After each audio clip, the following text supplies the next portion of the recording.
झांसी की कहानी भारत के वीर स्वतंत्रता संग्राम की एक प्रेरणादायक गाथा है, जिसमें रानी लक्ष्मीबाई की वीरता और बलिदान की अमर कथा है।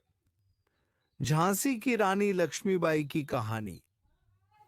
रानी लक्ष्मीबाई का जन्म 19 नवंबर 1828 को काशी, वर्तमान वाराणसी में हुआ था। उनका बचपन का नाम मणिकर्णिका था, लेकिन प्यार से उन्हें मनु कहा जाता था। उन्होंने घुड़सवारी, तलवारबाजी और युद्ध कला में निपुणता हासिल की। 14 वर्ष की उम्र में उनका विवाह झांसी के महाराजा गंगाधर राव से हुआ और वे झांसी की रानी बनी। उनका एक पुत्र था, लेकिन उसकी अल्पायु में मृत्यु हो गई। राजा गंगाधर राव ने एक दत्तक पुत्र दामोदर राव को गोद लिया, लेकिन अंग्रेजों ने इसे अस्वीकार कर दिया और डॉक्ट्रिन और ऑफ लैप्स नीति के तहत झांसी को अपने अधीन करने की कोशिश की। 1857 का स्वतंत्रता संग्राम और झांसी की लड़ाई।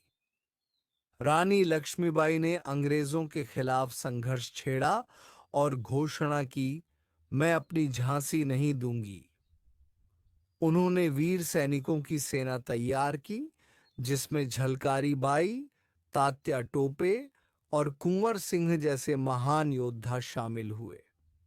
1957 की क्रांति के दौरान रानी ने अद्भुत वीरता दिखाई। बलिदान और वीरगति। अप्रैल 1958 में अंग्रेजों ने झांसी पर हमला किया। रानी लक्ष्मीबाई ने वीरतापूर्वक युद्ध किया, लेकिन जब झांसी की दीवारें टूट गईं, तो वह अपने घोड़े बादल पर सवार होकर कालपी और फिर ग्वालियर पहुंची।